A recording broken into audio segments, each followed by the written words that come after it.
we have a beautiful society, who judges others without having any reason by finding so many reasons. అరే ఇంత సన్నగా ఉంది, ఈ పిల్లకు మొగుడు ఎట్లా దొరుకుతాడు, ఇంత లావుగా ఉంది, ఈ పిల్లకి పెళ్ళి ఎప్పుడు అవుతుంది, ఎబ్బే బాగా నల్లగా ఉంది,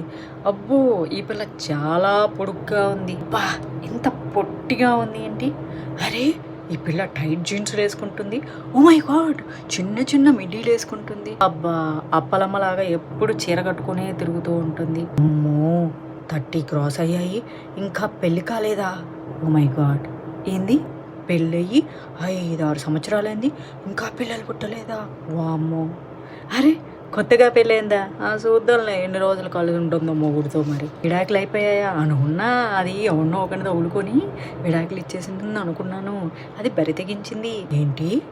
అది విడాకులు తీసుకోలేదా, మొగుడే ఇచ్చాడా అంటే ఖచ్చితంగా అది చెడిపోయింది, ఏంటి ప్రమోషన్ వచ్చిందా,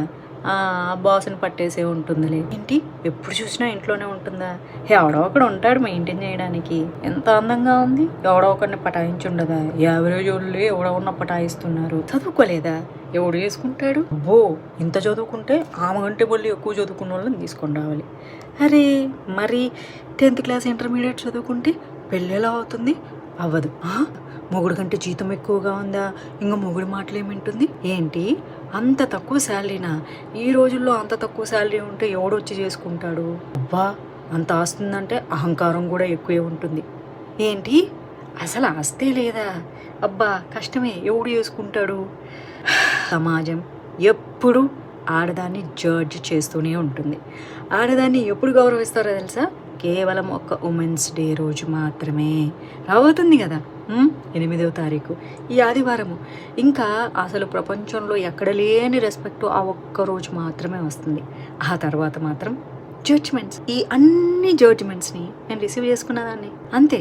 ఒక మగోడు వాడికి ప్రమోషన్ వచ్చి లేకపోతే డబ్బులు సంపాదిస్తే ఎంత కష్టపడి ఉంటాడో, అదే ఒక ఆడపిల్ల అంటే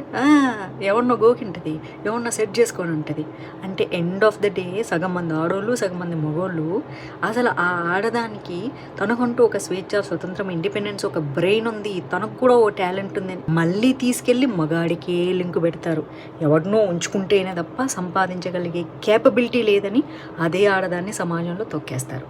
చదువుకోవాలి కానీ అణిగిమణిగా ఉండాలి, డబ్బులు సంపాదించాలి కానీ అణిగిమణిగా ఉండాలి, బాగా హై పొజిషన్లో ఉండాలి కానీ అణిగిమణిగా ఉండాలి, ఎండ్ ఆఫ్ ద డే మగాడి కాళ్ళ కిందే ఉండాలి, ఉండలేదనుకో అహంకారి అంటారు, అది కూడా కాదు అనుకో ఎవడో ఒకడు ఉంచుకొని ఉంటాడు, ఉంచుకోవడానికి వస్తువుల ఆడోళ్ళు, కాబట్టి పెద్దోళ్ళు ఊరికి అనలేదు, కొంతమంది మంచి పెద్దోళ్ళు నరం లేని నాలుక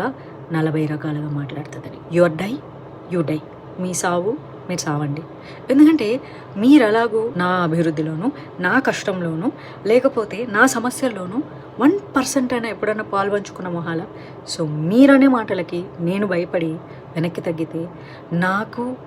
నా వర్త్కి విలువేమి ఉంటుంది, సో నా వర్త్ మీద నాకు డౌట్ లేదు, మీ డౌట్ ఉంటే అది మీ ప్రాబ్లం అవుతుంది కానీ నా ప్రాబ్లం ఎలా అవుతుంది, మీకు నా మీద కోపం ఉన్నా ద్వేషం ఉన్నా అసహ్యం ఉన్నా అనుమానం ఉన్నా అది మీ బ్రెయిన్ ప్రాబ్లం, నాట్ మై.